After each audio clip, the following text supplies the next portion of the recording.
Hi everyone, and welcome back to the channel. I hope that you guys are having a wonderful Monday and that you're enjoying the day, and that if you're at work it's not the worst, because I know Mondays are usually wonderful, let's just put it that way. But it's cold here. Looks like we are in for a storm coming in. We had like 60-degree weather last week, and today it's, I think, in the 40s or something, but there's wind and it's cloudy, and hopefully we'll get some snow. So I've did put up a couple of videos that were my Santa Fe stuff and all of that, and I sped up the walkthroughs and all that because it was just a lot. And I still, like I said, I still have issues filming out in public because I get distracted by being so hyper vigilant of what's around me that the phone ends up doing this, or I put it down here, or I don't know. Eventually, I want to figure out a way that I can do that without all the issues. But today I don't really have a plan for this video or anything, which not itch my eye.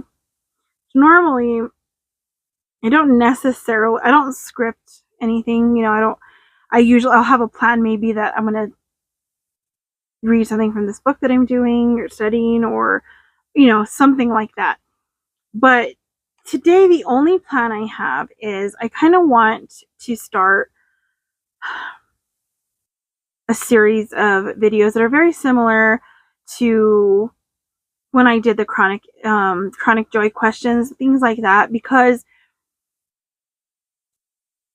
one thing I realized is, we have all these questions that when someone passes in our families, our friends, whatever, we think, oh, I wonder what their favorite this was, or what they thought about this. And, I remember when they were younger, they liked this thing, but did they still like it when they were older? Or, it was just this type of things that I was thinking about. And partially because yesterday my father-in-law turned 70, and my 47th birthday is coming up in about 8 days, I think. Yeah, we're the 10th, so in 8 days. And then our anniversary is coming up as well, and we'll celebrate 22 years married on the 14th. But on tomorrow, we will celebrate 23 years since our first date, since we've been together. Like, since that day, we've been together every day. And almost literally every day together. Like, we work together a lot, and, we've pretty much spent most of the time that, we've been married together, whether at work or whatever that we're doing. And, I just got to thinking about, well, what would I want people to know? My family, especially, because a lot of this, we don't have children. We have nieces and nephews, and I just think, what would I want them to know? What types of things would I have wanted to know from my aunts and uncles, or my parents, or that I haven't asked or forgot to ask, or maybe I did ask and I forgot the answer, that type of stuff. So that's kind of what this series will be about. It's kind of like a Dear Diary series. I think that's what I'm going to title it. I don't know. But I want it to be sort of that idea of answering questions that people would have when you're gone. I don't plan on dying anytime soon. It's more about, do this before it is too late. We're not promised tomorrow. And, I want to leave some kind of legacy behind, some kind of, I guess, just a diary, I guess, kind of, for them. And I know, like, I have journals and everything, but sometimes I feel like, I think those are wonderful. I love the written word. I love paper and pen and all of that stuff. But I know that there's so many now that just, like, it's technology age, and everything's video and stuff like that. So I thought, why not work with that? I don't know what I have. My lips are so chapped. I'm like having issues. But, you know, I kind of wanted to do something like that. Just have a virtual diary, I guess, or digital, video diary, whatever you want to call it. So this is just going to be kind of an intro to that. I don't know exactly how this is going to go, because I really didn't plan what to share or anything. But I guess the first thing that I would want someone to know about my life is that the one thing that has meant the most to me is my relationship with God. That is what I want to leave behind. That if anything, if anybody remembers anything about me, that is the one thing I would want them to remember. That even though life got hard in between the years, even though I stepped out of where I should have been and did things that I knew were wrong, just like the rest of the world, you know, we do this, that my first love, you know, that main thing that kept me going is God and my relationship with God. It was the one thing that meant the most to me growing up, even now. And I remember being so excited to go to church, to go to vacation Bible school, to go to devotional singing nights, to go to I would go to some of the like choir practices that we had, because we had a group that would sing together. Even though I was so anxious and I would hardly ever sing, so it didn't last very long for me because I was too anxious to sing, and there were so little of us that, you know, you had to be heard. I went to like the adult Bible studies when I was like 16. I helped with a vacation Bible school in Juarez. My mom and my younger sister went with me one of the times, and I think I for some reason I think I went twice, but I don't know. I could be wrong, but I know I went when I was 16. And I went to like a lot of seminars and things out in Texas, mostly with our youth group leader and his family.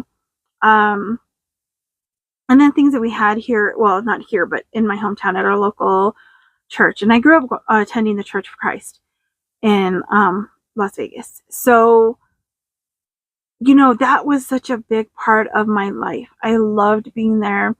I remember even going camping with my cousin Ish, and we would take the devotional books. We had these printouts.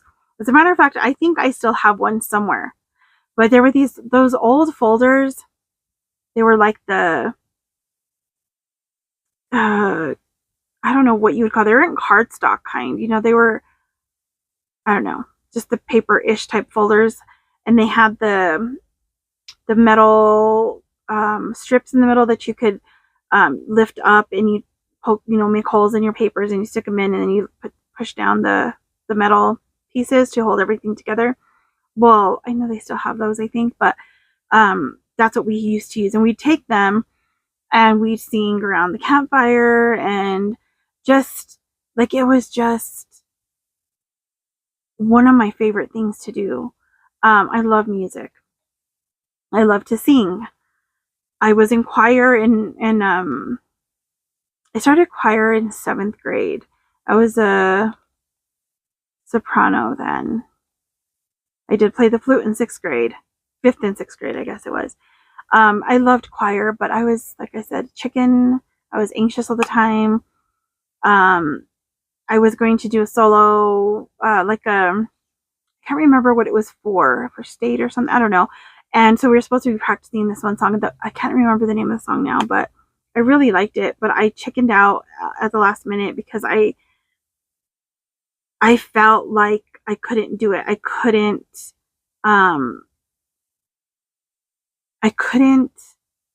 get up in front of those people and do it. Even practicing, it was just me, the choir director, and the pianist, the one who played the piano for us. But I would freak out, and so I never did it. So that's another thing, you know, don't freak out. Don't let your anxieties steal your joy, steal the things that you love, because, you know, we may not be the greatest singer or the greatest writer, the greatest artist, whatever it is that you like to do, but with practice, you get better, of course. And it's something that can help you through life. And I think that was one of my biggest issues is I struggle with emotions, right? I've shared that before. And this thing is crooked a little bit. I don't know.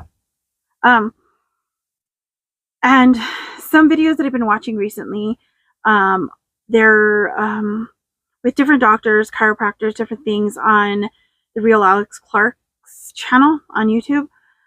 Two recent ones that I've watched talk a lot about our emotions and how they affect our health when we hold on to anger, when we hold on to, grief, whatever it is that we hold on to. And it creates sickness in our body. Well, I know I hold on to a lot. And a lot of it's because I don't know how to deal with it. I don't know how to walk through the emotion and be able to cry through it, laugh through it, whatever it is that it's about. I don't know how to be angry without my body freaking out and shutting down. I don't know how to deal with it, and I'm afraid. I'm afraid of being angry. I'm afraid of being emotional. Period. It's a fear, and I know that has made my health issues worse. Coffee time. It's already getting cold. I've had it for a while. I had one early this morning during my online Torah, or not online, but over the phone Torah reading, Bible reading. And then I just got this one a little before my therapy session that was at 11. And of course, I didn't drink most of it, and it's cold now. But, it is a hard place to be when you find yourself facing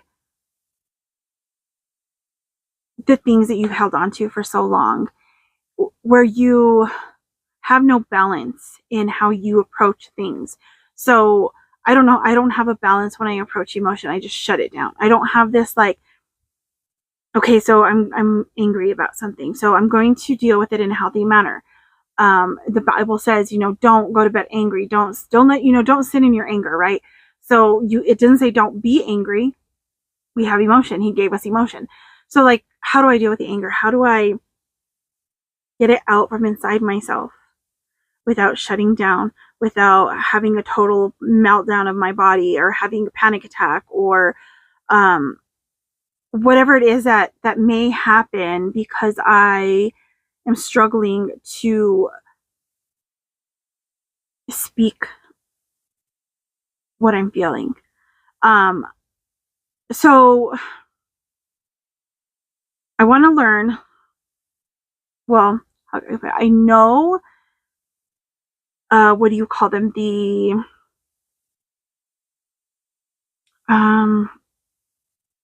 Oh my goodness. Like the methods of things, like we have mechanisms that we can use. We have, like, for example, breathing exercises. Like, I know this stuff. I know it. I have the head knowledge. Like some things that we've talked about in therapy, of course, the breathing exercises, the tapping, we talked about that today, and things like that. We've talked about this, and I know it. It's but it's disconnected. It's like I need to connect. I need to connect to this stuff. I need to come together with myself and say, okay, it's okay to feel like this. It's okay to feel your emotions. Because part of my fear is it's embarrassing. I don't want to cry in front of somebody. Even my husband, even whatever. I don't want to.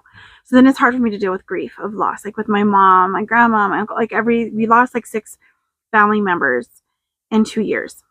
And being one of them, that was my mom, the first one that we lost. I still haven't fully grieved her death because I don't know how. I don't know how to just allow myself to feel that sadness, that grief, that heaviness, and not shut it down and not hide it away and just let it go through my body. Let it come out in tears or whatever way I do it. Like I write, but see, I write from a very mechanical part of myself, a very like I guess it would be kind of like going to school, and you're going to college and you're learning the mechanics of a thing. You're learning, like I went when I first went to college the first time. I was going into psychology as my major. I'm reading all this stuff, right? So I'm learning the mechanics of psychology. I'm learning how to help somebody, how what to say, how to listen to them, and detach myself from the situation. It's not personal because I'm helping this person, right? That's like the idea of what I was learning, I guess. So instead of, I guess I learned it so well how to detach myself from the emotion that I detached myself from my own emotion, or continue to detach myself because I was already doing it. And so like I have the head knowledge. I have the I can't remember the word that she used today. It wasn't the mechanics. It wasn't the, having your box of things, your things that work for you.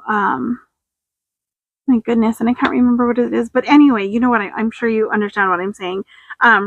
But you can have this like first aid kit, right? Bandages and all this stuff, right? Well, it's kind of like that, having a first aid kit for my emotions, for my, when I'm feeling like I'm going to have a panic attack. If I get a warning sign, or something happens that says, hey, you're gonna have a panic attack, you're pushing too hard, whatever, if I can have a set of tools, I think that's what she said, set of tools to pull out from this first aid kit. So that would be like breathing exercises, like, but making it a part of my daily routine. Learning how to relax, learning how to manage my stress better. Like the tapping stuff that she talked about. It's like trying to move the energy through the body, right? And I know that just sounds so hokey to me, I guess is the word. It just sounds so like that can't be right. Like that's not, it just seems odd, right? But if we are energy, like we have all this way that God made us. We have all these things running through us, and we have electricity, we have, like all the way that our heart works and our lungs work and everything works together.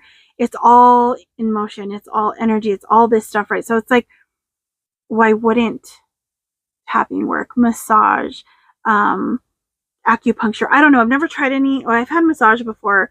I've tried tapping a couple times, but I get nervous and I just like, it's a time of spending time with myself. That's the problem. I've never done acupuncture, acupressure, and I've done like regular massages. I did have cranial sacral therapy once. I think it was that. I'm pretty sure. But I've been like watching some videos and learning about some of this stuff and just wondering, well, would this work? Would this help me to get out some of that stagnant energy in my body? But not just that, like get my blood moving. Like when you exercise, your blood gets moving. You get the toxins out. Well, is it the same for emotions? So that's kind of where I'm at right now, where I'm at this point where how do I deal with emotion?